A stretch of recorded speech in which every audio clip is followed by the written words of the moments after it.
Welcome to the Next Chapter CEO. I am your host, Lorraine Quick. This is a space for women, especially those in their 50s and beyond, who are building and reshaping businesses in a new season of life. Here we talk about leadership in a way that is more human than heroic and more relational than it is performative. Today's conversation is about support, not as a system or a role, but as a relationship. I am joined by Louise Sverud, an online business support consultant who works closely with entrepreneurs behind the scenes.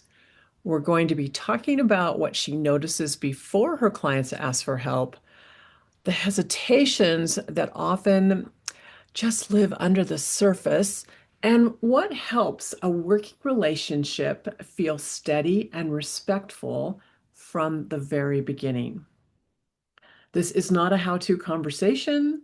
It is a quiet, honest one, especially for those of us who are used to carrying the load a lot on our own. Louise, I am delighted that you are here. Thank you for having me. Absolutely.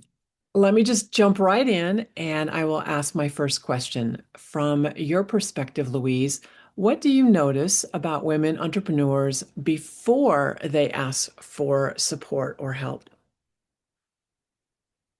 Yes, maybe I don't actually see them before, but when I do see them, I can see that they have waited a bit too long because they are already feeling stressed. They're already feeling frustrated.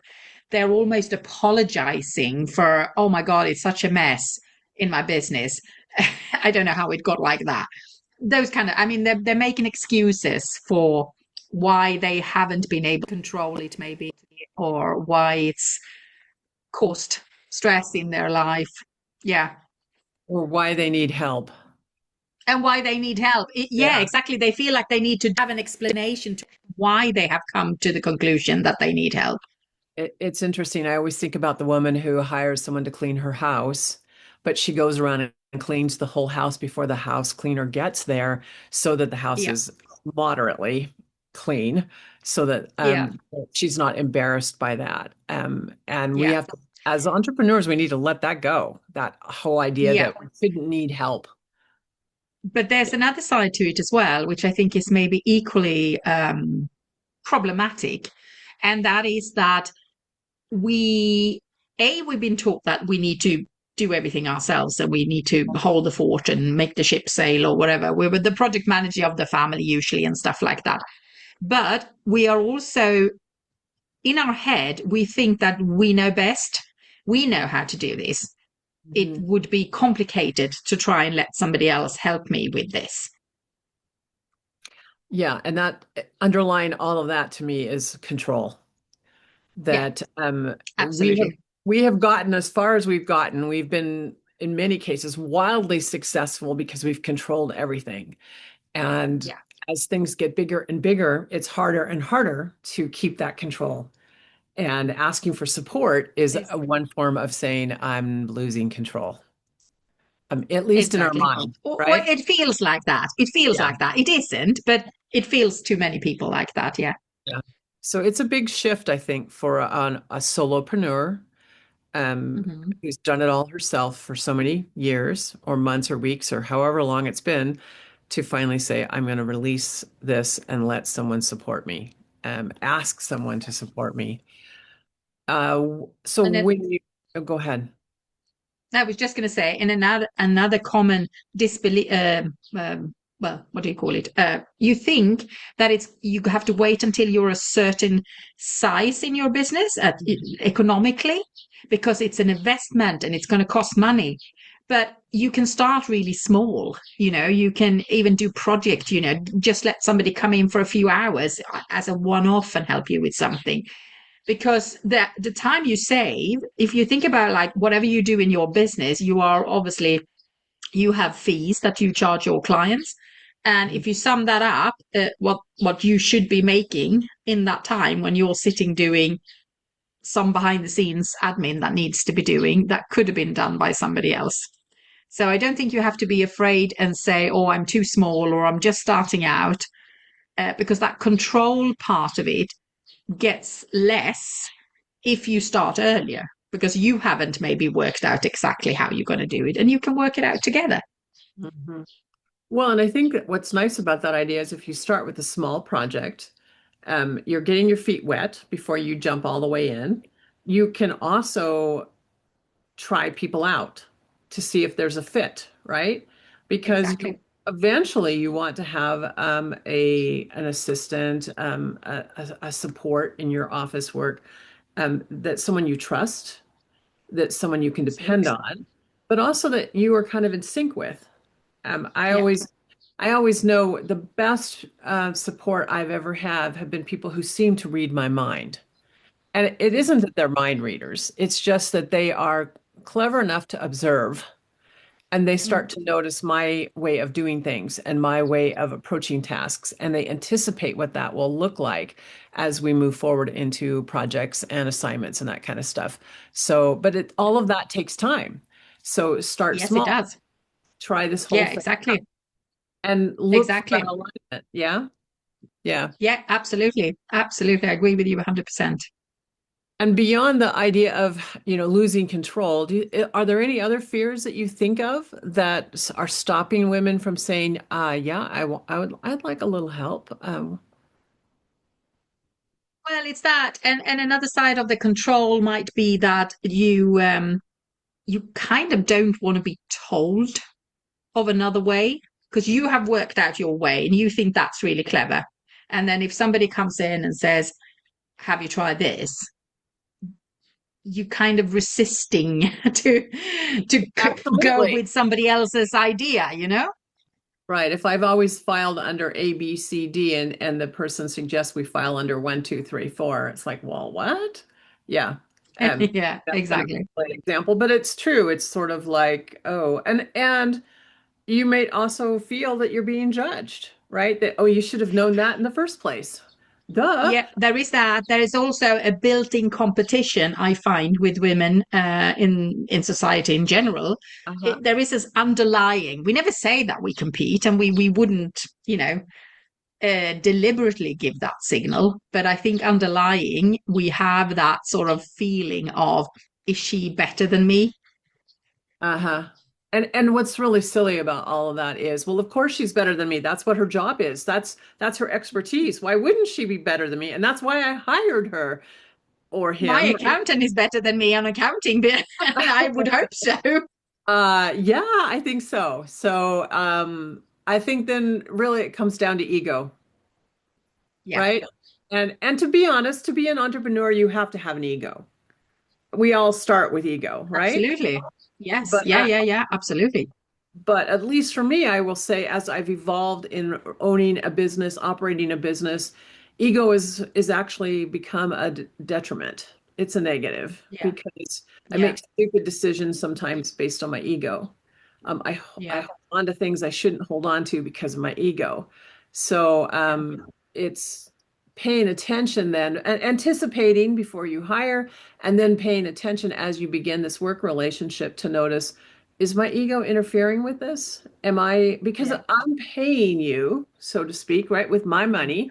So I would want to get the absolute maximum result from my relationship Yeah, with you, and to be yeah, sabotaging you or holding you back or blocking you because of my ego, my brain, my head. I'm actually cutting what is it my mother used to say? You'll cut your nose off to spite your face or something like that. exactly. Yeah, yeah. And there So, are qualities that you have to have as an entrepreneur. You have to be strong and you have to be have willpower and you have to have the stamina to see it all through. And you can still have all those characters, but you can choose in which area you are going to be using those strengths and then share it with somebody else who is equally strong and has the stamina and the efficiency yes, to use my strength, for example, in another area. yes, because you also are a business owner, right? Exactly. Yeah. Yeah, Yeah. yeah. So funny. So when you think about the relationships that you've witnessed or had with clients, what are some things that tend to go wrong early in the working relationship? And secondly, what could prevent that from happening?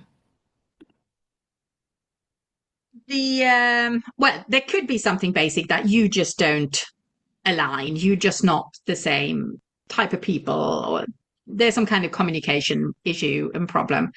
Um, there is sometimes the danger of entrepreneurs thinking that a virtual assistant, for example, is a mind reader. We are not. We're bloody good, but we're not that good. We don't have a crystal ball and can see into your mind. So Oh, instructions have to be in place. You can't just say, I want this is the result I want, but do you have any processes? It's pretty good to start early on to register your process, the standard operational procedures and all of that. They don't have to be long, complicated documents. It could just be a step-by-step list. This is what I normally do for this. This is how I archive things, so that you also have for yourself a bit of an insight to what you actually do.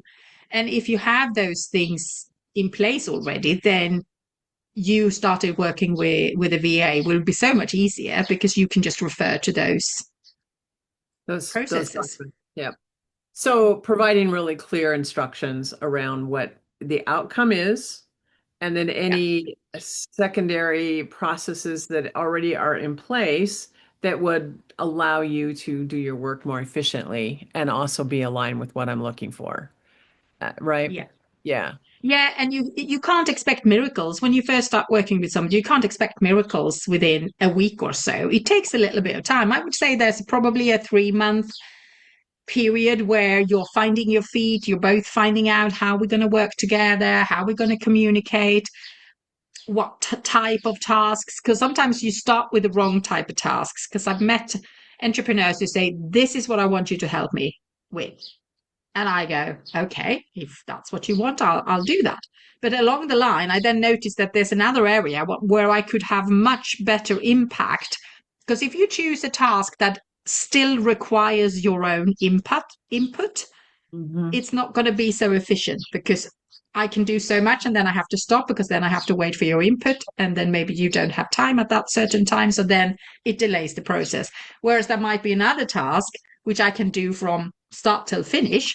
So that might be more worth the time that you're paying for to have somebody do. And so if we think about that, give me some examples of some good starting projects that you've had or that you would recommend entrepreneurs consider. Yeah, I mean, I have my basic, which we always go through. The first thing we do is the inbox. How is the inbox? What are the vital signs of the inbox? Because that is usually a problematic area for many solopreneurs. So sometimes it's just a matter of starting with the inbox and clearing that out, finding a system about how we should work forward with the inbox. You could choose to have a VA triaging things, then just flag certain things up for you, or you can implement a completely different system. I'm in love with multiple inboxes in Gmail, for example. And Uh-huh. if I ever get a client who says, yes, do it, then we do it. And it works wonderful. So if you're a Gmail user, it's really good. Okay. I That's good to know. Okay. Yeah, and also organizing your drive and where you save things. And I have also a huge love for master documents. So even if you don't actually want to reorganize your whole drive, you can still create a master document where you have a list of the things that you normally use, and then you have links to them, and you don't actually ever have to look for anything again, because as long as you input everything on that master sheet. It's so funny as I'm sitting here, it would have never occurred to me to hire someone to help me with that. But it is a giant mess. And I do spend time looking for things, right? I Which know, and I know is a this waste of is what time. I know. Yeah. Yeah. So I had a okay. client once. She was a dietitian and her recipes were all over the place. And she hired me to rebrand her recipes. So just do a new layout and make them look pretty. But I said, while we're doing that, we'll put them in folders. That makes more sense. And then we did do, because I introduced the master sheet. So we did a master sheets where she also had tags of different things. So all the rest of it had like, are they plant-based or are they, have they got fish or whatever? So she could just search when she got a new client and they were vegetarian. She could just scroll up Do those that. recipes that would be suitable for that client. So it was I think 2 months project, 20 odd hours, and then it was done. And now we don't work together because she's got that now. It's set up for her to use. And we hope she's maintaining all of that, but she would be, This is right? the thing. I mean, I do tend to check in every sort of 4 months and say, is everything going okay? You haven't let it slip. Do you want a couple of hours just to tidy it Do you up? need an update? Yeah, that would probably be, yeah. So cool. All right. So some great examples there. When the support relationship is working well, tell me, what does that feel like from your side of the experience?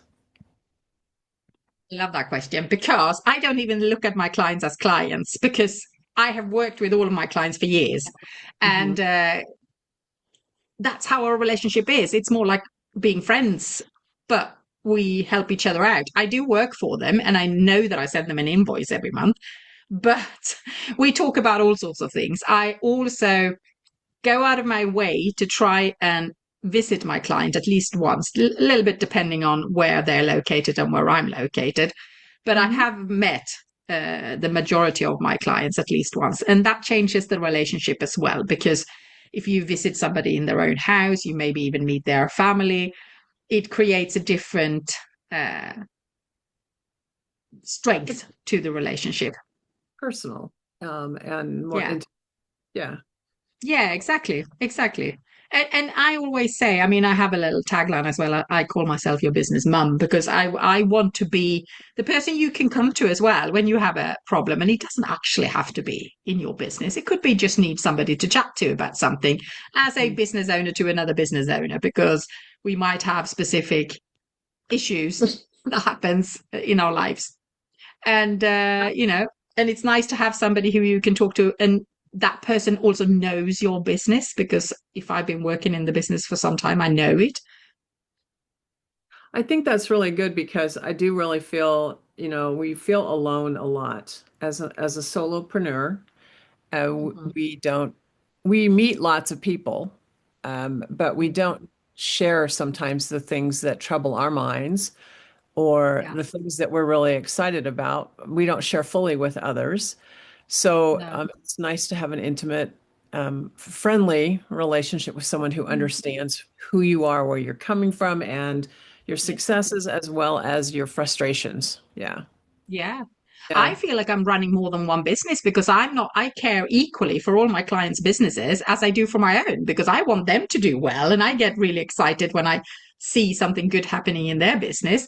And I always make sure that if I haven't heard from a client for a couple of weeks, I'm thinking, what's going on then? She drowning in something.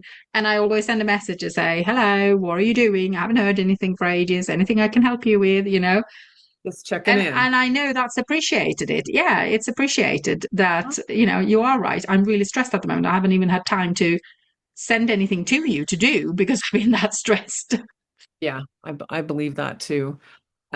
So when you think about the relationships that you have that have been highly successful, what kind of clarity makes it easier for you to do your job well, beyond the written instructions or a project description, so to speak? What do you need from us as a support person who wants to make us feel successful, be successful? Hmm. Yeah, well, I think I always start with a first meeting and getting to know the person, and I want us to clarify, how do you like to communicate? Because everybody's different, and we also need to know each other's boundaries, because I, for example, might work in the evenings and I might do stuff in the evening, but that doesn't necessarily mean that you have to look at it at that time. So we have to be clear about where our boundaries are, how we like to communicate, and at what frequency as well, for example, because if somebody doesn't want to have check-ins every other day, then they might get really annoyed. It was like, oh, she again, she's pestering me. Yeah, or you might feel like that's pressure. But on the other hand, if you are someone who wants that and you're not getting it, you might be freaking out. So Yeah, it's not just creating a clear project, but actually let's take a moment, step back and do a meta-analysis, so to speak, of how do we want to work together?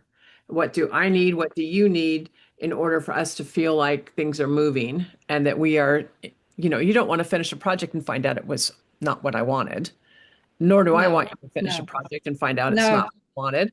So exactly. there is ongoing communication at some level that needs to happen, interaction Yeah. and feedback. Yeah. Yeah. And for some newer clients I have now, I'm more of a accountability buddy really because they do most of the work themselves. Like say, for example, producing stuff for social media. I will give a hand. I could start something and say, what about this idea? Do you like that? But I don't actually know what uh, text they want in it because I don't know exactly. And I might just give that to them and they finish it and then I might help them to publish it or whatever. But I also am Mhm. the one to say, well, we agree from the beginning, we agree that you want to be visible twice a week on your platforms. Right. And if we have agreed on that, I am going to say to you, it's Tuesday today. What are you going to post today?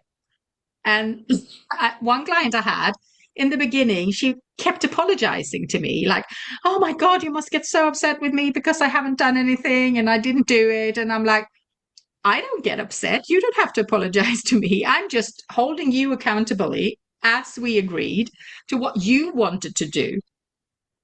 You know, it's no skin off my nose if you don't publish anything on a Tuesday like you said you wanted to do. In the end, it's your business or my business, or so but you're there to gently support us in what we Yeah, say, what commitments we exactly. make to ourselves. So that's an added benefit then, is there's a level of accountability that does Yeah, yeah. exist It took within a this couple type of of weeks relationship. for us to find, for this particular client, for us to find how we were going to do it. But I kept nudging her every those days, and she kept apologizing. And I was just saying, no worries, no problem. We'll just move it a day forward or stuff. And then she kept saying, oh, thank you for being so understanding. And I'm like, well, that's what you're paying me for. So, So, when you think about that, then can communication and boundaries, I mean, I think that by doing all of that, you are really protecting this relationship rather than limiting it, right? Are there things, though, that would limit a relationship or would be disruptive to the relationship in terms of communication or style or anything we should avoid, is what I'm really asking. yeah, I think I haven't had any kind of issues really, but there can be a slight problem if you are not only a solo, you are a solopreneur, but you Hmm. have other team members as well. You have maybe a tech person or you have a marketing person, and then you take on somebody to just do more general admin. And for when there's more people that need to communicate, it's even more important that we all know exactly who is doing what, so we're not interfering with each other. So I thought you were doing that. Now but you need to do that. You know, like that. The team communication, and that's not always easy for a solopreneur who's not used to having had a team before and to be in that leading role. Because at the end of the day, it's the business owner that has to be the boss, so to speak, to say, this is what I expect from everybody, and this is how I want you guys to communicate as well about this. And this is how I see your roles complementing one another, but not competing with each other. Exactly. Yeah, Exactly. which I think could happen, It could happen. if you're not If careful. I've Yeah. worked in a couple of teams where it hasn't worked because we were we were giving the instructions, but for example, I couldn't do my part until the other one had done her part, and then she didn't do it, and that we were always late, and that became so stressful for me because I was ready to do it, but I couldn't do it until the other member Till they've had done done it. their part. Right. Mm. So, yeah, so as you bring on more people to support you, then you need to remember that now you have a responsibility to a team of support people, and that your Yeah, job is now you're moving into leadership and management. exactly. Yeah, you have to Yeah, be aware of that, and if that's not your thing, if that's not what you like doing or capable of doing, then you need to think twice before you do that. absolutely. And I think, again, it goes back to communication, communication, communication. You really cannot over Yeah. communicate. Yeah, No, bottom that is line. true. Yeah, Mm. cool. Mm. Um, So what do you wish if you could wave a magic wand and the women that would hire you would have something, what would you want them to know or to be before they actually reached out and hired you or any other person as a assistant, as support? What would you most want us to know? Well, I think it's those things that we spoke about before, that not expect miracles. Don't think it's a quick fix. Your life is going to change from one day to another. There is a learning curve because it's a bit like hiring an employee. They're not going to be up and running the first day. You're going to have to give them some training and you have to give them the tools and but one thing I can say, one really kind of silly but basic thing is know your own passwords. That would help immediately because I've met so many solopreneurs. I don't know what my password is for that. Well, how are we going to get in there then? Yeah, and share them, right? Well, we Yeah, should all have a exactly. list, right? I have a spreadsheet with all of mine on it, so it would be like I'm just That's forwarding this to good. you. Yeah, Yeah, because that's good. I spent hours trying to remember what my passwords were, so I finally gave up and said, and I know there are systems too that will like online things that will There keep track are. of it well, I'm but really old fashioned. I have an old address book because it's got the ABCD and it's so mhm. easy to just look up whatever Yeah, program it is that you got on H or I do B. this. I do the spreadsheet, but I always have to discipline myself when I change a password. I have to go and update that. Or if I sign up for something new and I have a new password, I gotta go in and update that. But generally, I've been pretty good because otherwise, it's a lot of time and energy. So organization really does save Exactly. us if we It commit to does. it. Yeah. It really does. But I was going to mention as well, if you because I have this little quiz and I'm sure you're going to tell them about it later. But it's Oh, a please the do tell us questions are now. in there. Well, it's a little quest to just say, are you actually ready to have a VA? And it's to do with have you got the time to give the instructions? How available are you going to be during the first introduction period? Have you got a budget in mind? Have you got any tasks in mind? Those type of questions, because I think it's good to start thinking about them. So even if anybody listening to this now, you're not really thinking about getting a VA, but just go into the quiz, which I'm sure there's going to be a link to. Then you Yes. can check it out and you can see what kind of question I'm prompting you to answer because they will give you an idea of what it is that would be helpful for you when you start that process of finding a VA. And I would say that's even valuable if you don't even think you're going to hire a virtual assistant within the next 12 months, because Exactly. it will give you some insight into how you might want to organize yourself best to be Exactly. prepared for that. So you don't have to, clean your house before the housekeeper comes or whatever. Yeah. Exactly. Yeah. Exactly. All That's right. the One final question for you, Louise, today. From your perspective, what does a respectful, sustainable support look like to you in a business? Yeah, I think it's important to find somebody, like you say, that you have to click with the person. You have to feel like we can get along, we can communicate, we can have discussions about things, but I know that this person is going to be there for me when I need her.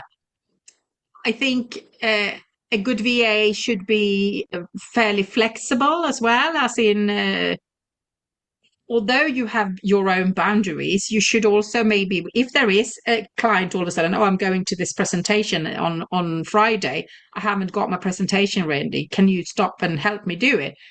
Then I could maybe rearrange my schedule and make sure that we get the presentation done because it's important for the client and therefore important for me as well. So I think you have to take your client's business serious, and I want business owners to know that all good VAs do that. They take your business really serious as well as their own.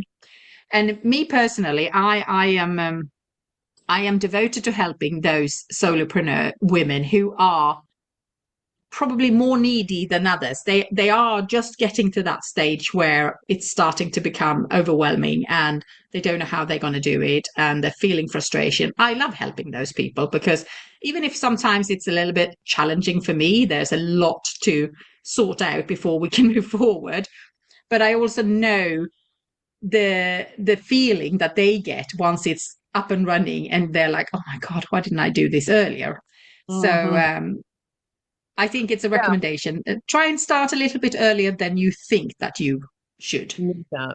And I think what you're really talking about is going to a whole new level in your business. And Yeah, a good virtual assistant will help you do that. Um, exactly. but also, you need to support that person with information, clarification, and also, we haven't really talked about it, but not asking someone to do something tomorrow, right? No, Giving good you have to have a reasonable. time. I had that on my mind before for on another question, that saying Yeah. don't be too much of a time optimist, because like I said, we're not mind readers, and we're not. I'm actually quite fast, but not. We still need to have the time to be able to do it. Well, and you're managing other clients as well. So if every single one Exactly. of them called you today and said, I need this by Tuesday, which is tomorrow, Yeah. Yeah. you would be like, oh, I can't do that. Not No. for all But of I you, or think maybe even for any of you. honesty and open communication will be the main part of it, which I think is so important. And to be honest as well about the other way around, like when I've seen clients having these hours and they're too busy to find stuff for me to do, I will check in and I will say, listen, you are paying for so many hours a month, but you rarely get around to actually use them all, and I can be kind and carry over sometimes, but most of the time I don't really want to do that, because I could end up with me owing you 50 hours in a month, so I Wow. can't realistically do that. But I will just open up and I say, do you need less hours? Shall we just take your hours down so that you don't feel stressed about the fact that you're trying to find stuff for me to do, but you'll keep a few hours so that you know that if all of a sudden you do have stuff, then you know that I'm there. It's a relationship. So Mm. flexibility as well is pretty important Yeah.